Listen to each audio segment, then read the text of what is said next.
નમસ્કાર મિત્રો, જય શ્રી કૃષ્ણ। સ્વાગત છે તમારું ફરી એકવાર આપની ભક્તિ ચેનલ ખીમજી કાચરિયામાં।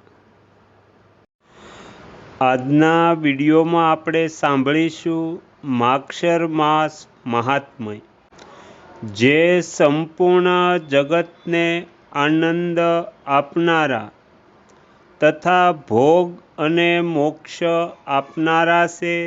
તે લક્ષ્મીપતિ ભક્ત વત્સલ દેવકીનંદન શ્રી કૃષ્ણને હું પ્રણામ કરું છું।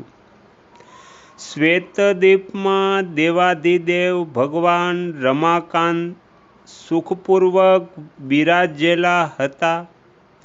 તે સમયે બ્રહ્માજીએ તેમને નમસ્કાર કરીને પૂછ્યું, હે ઋષિકેશ, આપ સંપૂર્ણ જગતને ધારણ કરનારા છો। આપના નામોનું શ્રવણ અને કીર્તન પરમ પવિત્ર છે। આપે પહેલાં એવું કહ્યું હતું કે મહિનાઓમાં હું માર્ગશીર્ષ છું, તેથી તે મહિનાનું મહાત્મય શું છે એ હું યથાર્થ રૂપે જાણવા ઈચ્છું છું। શ્રી ભગવાન કહે છે, હે બ્રહ્મન, જે કોઈ પુણ્ય કરનારા મારા ભક્ત છે તેમણે માર્ગશીર્ષ માસનું વ્રત અવશ્ય કરવું જોઈએ, કેમ કે એ મારી પ્રાપ્તિ કરાવનારું છે। માર્ગશીર્ષ માસ મને સદૈવ પ્રિય છે। જે મનુષ્ય પ્રાતઃકાળે ઉઠીને માગશર માસમાં વિધિપૂર્વક સ્નાન કરે છે, તેના પર સંતુષ્ટ થઈને હું મારી જાતને પણ સમર્પિત કરી દઉં છું। જે દ્વારકાની મૃત્તિકાને હાથમાં લઈને દરરોજ લલાટમાં ઉદ્ધર્વ પુંડ કરે છે, તેના દ્વારા કરવામાં આવતા સત્કર્મનું ફળ કરોડ ગણું થઈ જાય છે। લલાટમાં ગોપીચંદનનું તિલક કરવાથી મનુષ્ય પોતાના કર્મોનું અક્ષય ફળ પામે છે। જે બ્રાહ્મણ ગોપીચંદનનું ઉદ્ધર્વ પુંડ દરરોજ કરે છે, તે મારા ધામમાં સ્થિત થાય છે અને હું લક્ષ્મીજીની સાથે તે ઘરમાં સદૈવ નિવાસ કરું છું। મૃત્યુકાળમાં જેની ભુજાઓમાં, લલાટમાં, હૃદયમાં અને મસ્તકમાં ગોપીચંદન લાગેલું હોય છે, તે મુજ લક્ષ્મીપતિના લોકમાં જાય છે। જેના લલાટમાં ગોપીચંદન વિદ્યમાન છે, તેને મારા પ્રભાવથી ગ્રહ, રાક્ષસ, યક્ષ, પિશાચ, નાગ અને ભૂત વગેરેની પીડા થતી નથી। હે ચતુરાનન, મારું પ્રિય કરવા માટે તથા પોતાના કલ્યાણ અને રક્ષા માટે મારો ભક્ત પ્રતિદિન સાયંકાળ અને પ્રાતઃકાળ મારી પૂજા અને હોમના સમયે એકાગ્રતા અને ઉદ્ધર્વ પુંડ ધારણ કરે। ઉદ્ધર્વ પુંડ સંસારના બંધનોનો નાશ કરનારું છે। જે તુલસીની માળા મને ભક્તિપૂર્વક અર્પણ કરીને પછી પ્રસાદ રૂપે તેને ધારણ કરે છે, તેના પાતકોનો નાશ થઈ જાય છે અને તેના પર હું સદા પ્રસન્ન રહું છું। જેના ઘરમાં તુલસીનું લાકડું અથવા તુલસીનું લીલું કે સૂકું પાન છે, તેના ઘરમાં કલિયુગનું પાપ પ્રસરતું નથી। તેથી તુલસીની કંઠી પ્રયત્નપૂર્વક પહેરવી જોઈએ।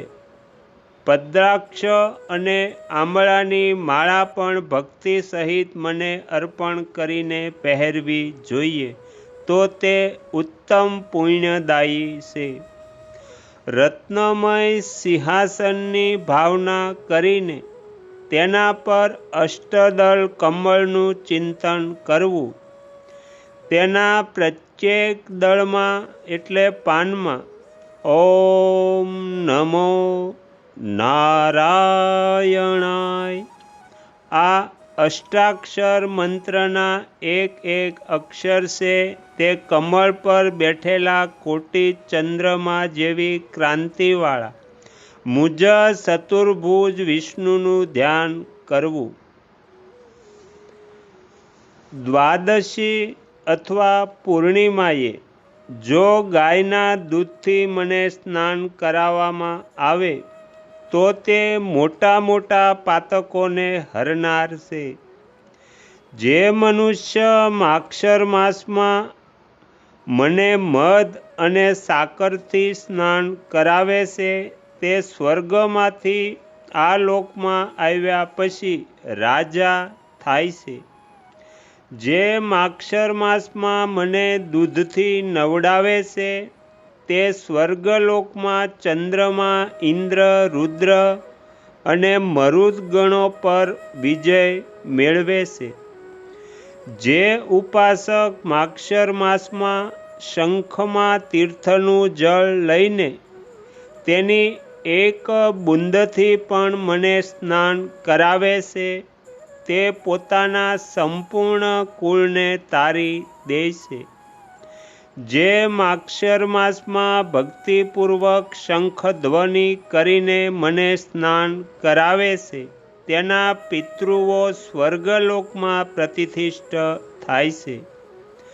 જે શંખમાં જળ લઈને ઓમ નમો નારાયણાય આ મંત્રનું ઉચ્ચારણ કરતા મને સ્નાન કરાવે છે તે સંપૂર્ણ પાપોથી મુક્ત થાય છે.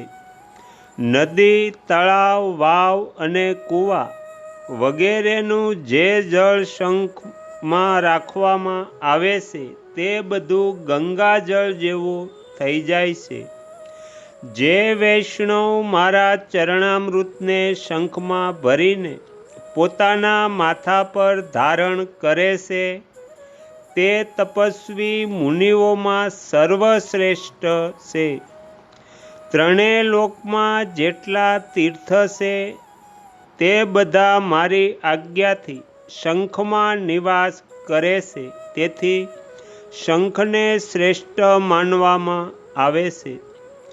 જે શંખમાં પુષ્પ, જળ અને અક્ષત વડે મને અર્ઘ્ય આપે છે તેને અનંત પુણ્યની પ્રાપ્તિ થાય છે.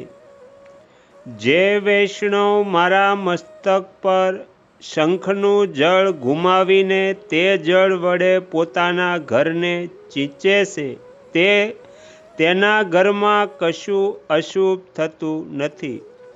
વાજિંત્રોના ઊંચા ધ્વનિ અને ગીત, કીર્તન વગેરે મંગલમય સ્વર સાથે ભક્તિપૂર્વક મને સ્નાન કરાવે છે તે જીવન મુક્ત થઈ જાય છે. તો અહીંયા માક્ષર માસ મહાત્મ્યનો પ્રથમ ભાગ સમાપ્ત થાય છે. હવે પછીના વિડીયોમાં આપણે બીજો ભાગ સાંભળીશું. તમે તમારો કિંમતી સમય આપી એકાગ્રચિત્તે પ્રસન્નતાપૂર્વક માક્ષર માસ મહાત્મ્ય સાંભળ્યું એ બદલ હું આપ સૌનો ખૂબ ખૂબ આભાર વ્યક્ત કરું છું અને આશા પણ રાખું છું કે તમને સાંભળવું ગમ્યું હશે. જો ગમ્યું હોય તો બીજા 5 લોકોને પણ સંભળાવજો. શ્રી સદગુરુ દેવની જય. આગળના વિડીયો જોવા માટે આ ચેનલને સબસ્ક્રાઈબ કરો અને જો આ વિડીયો પસંદ આવ્યો હોય તો લાઈક કરો.